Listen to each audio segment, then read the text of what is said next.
ഞങ്ങളൊന്ന് ഒരുങ്ങിയിറങ്ങിയാൽ രാത്രി ഇരുട്ടി വെളുക്കും മുമ്പ് ഇറാൻ ചാരമാകുമെന്ന് അഹങ്കരിച്ച അമേരിക്കയുടെ സ്വപ്നം അവർക്ക് തന്നെ ഒരു വലിയ ദുസ്വപ്നമായി മാറുന്ന കാഴ്ചയാണ് ഇന്ന് ലോകം കാണുന്നത്.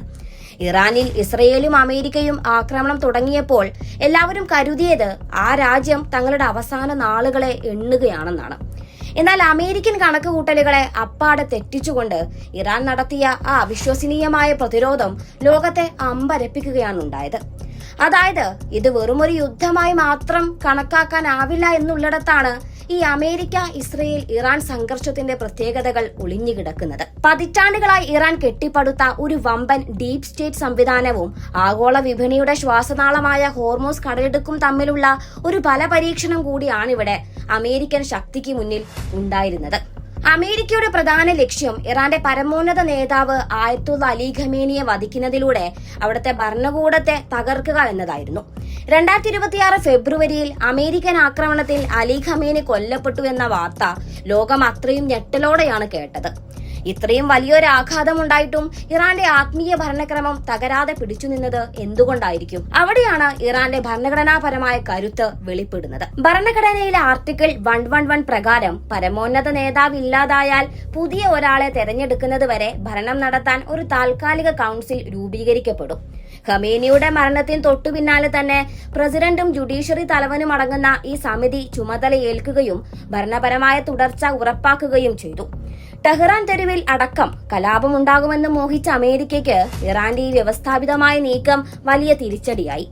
കൂടാതെ രാജ്യത്തിന്റെ പ്രതിരോധവും സാമ്പത്തിക സുരക്ഷയും കൈകാര്യം ചെയ്യുന്ന ഇസ്ലാമിക് റെവല്യൂഷണറി ഗാർഡ് കോർപ്സ് അഥവാ IRGC ഭരണകൂടത്തിന് വിള്ളൽ വീഴാതെ കാത്തുസൂക്ഷിക്കുന്നതിൽ പ്രധാന പങ്ക് വഹിക്കുകയും ചെയ്തു. ഈ യുദ്ധത്തിൽ ഇറാൻ ഉപയോഗിച്ച ഏറ്റവും വലിയ ബാർഗെയിനിങ് ചിപ്പ് ഹോർമൂസ് കടലിടുക്കാണ്. ആഗോള എണ്ണ വിപണിയുടെ ശ്വാസനാളമെന്ന് വിശേഷിപ്പിക്കപ്പെടുന്ന ഈ പാതയെ മുൻനിർത്തി തങ്ങളെ ആക്രമിച്ചാൽ ഹോർമൂസ് അടച്ചുപൂട്ടുമെന്ന ഇറാന്റെ പ്രഖ്യാപനം വെറുമൊരു ഭീഷണി മാത്രമായിരുന്നില്ല എന്നത് അധികം വൈകാതെ തന്നെ അമേരിക്കയ്ക്കുൾപ്പെടെ ബോധ്യമാവുകയും ചെയ്തു.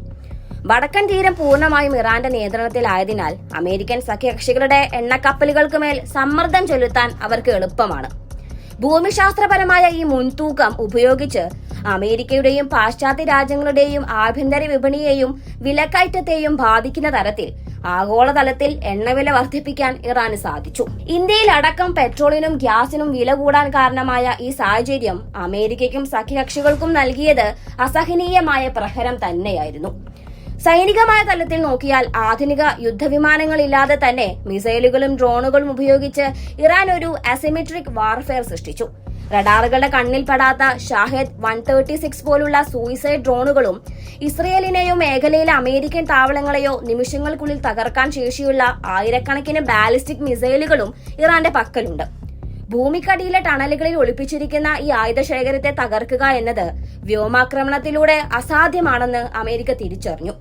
നൂറുകണക്കിന് ചെറിയ ബോട്ടുകൾ ഒരേ സമയം ആക്രമിക്കുന്ന സ്വാം അറ്റാക്ക് രീതി അമേരിക്കൻ പ്രതിരോധ സംവിധാനങ്ങളെ കുഴപ്പിക്കുകയും നാവികസേനയുടെ വലിയ കപ്പലുകൾക്ക് ഭീഷണിയാവുകയും ചെയ്തു. അമേരിക്ക നേരിട്ട മറ്റൊരു വലിയ പരാജയം നയതന്ത്ര മേഖലയിലായിരുന്നു.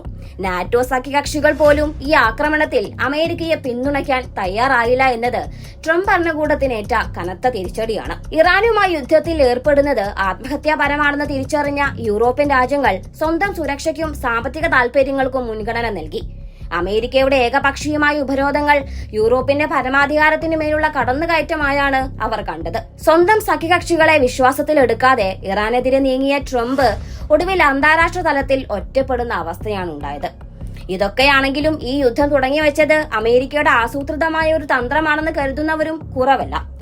ക്രൂഡ് ഓയിൽ വില വർദ്ധിപ്പിച്ച് അമേരിക്കൻ ആഭ്യന്തര ഉൽപാദനം വർദ്ധിപ്പിക്കാനോ അറേബ്യൻ രാജ്യങ്ങളിലെ നിക്ഷേപങ്ങൾ അമേരിക്കയിലേക്ക് എത്തിക്കാനോ ഉള്ള ഒരു ക്യാപിറ്റലിസ്റ്റ് ബുദ്ധി ഇതിന് പിന്നിലുണ്ടോ എന്ന് രാഷ്ട്രീയ നിരീക്ഷകർ സംശയിക്കുന്നുണ്ട്. അല്ലെങ്കിൽ അമേരിക്കൻ ഭരണകൂടം തന്നെ നാണം കെട്ട ചില ആഭ്യന്തര വിഷയങ്ങളിൽ നിന്ന് ലോകശ്രദ്ധ തിരിക്കാനുള്ള തന്ത്രമായി ഇതിനെ കാണുന്നവരുമുണ്ട്. ഉപസംഹാരമായി പറയുകയാണെങ്കിൽ ഒരു ചെറിയ രാജ്യത്തെ അത്ര പെട്ടെന്ന് ആക്രമിച്ച് കീഴടക്കാനാവില്ലെന്ന് റഷ്യ യുക്രൈൻ യുദ്ധത്തിനു ശേഷം ഈ ഇറാൻ സംഘർഷവും തെളിയിച്ചു തരുന്നുണ്ട്. അതിനേക്കാൾ ഉപരിയായി ആയുധശക്തിയേക്കാൾ നയതന്ത്രവും ഭരണഘടനാപരമായ സ്ഥിരതയും എങ്ങനെ ഒരു രാജ്യത്തെ രക്ഷിക്കുമെന്ന് ഈ ചരിത്രസന്ധി ലോകത്തിന് കാണിച്ചു തരുന്നുമുണ്ട്. എന്തുതന്നെ ആയാലും യുദ്ധഭീതിയിൽ നിന്ന് ലോകം കരകയറട്ടെ എന്നും നമ്മുടെ അടുക്കളകളിൽ ആശങ്കയില്ലാതെ തീ എരിയട്ടെ എന്നും നമുക്ക് പ്രത്യാശിക്കാം.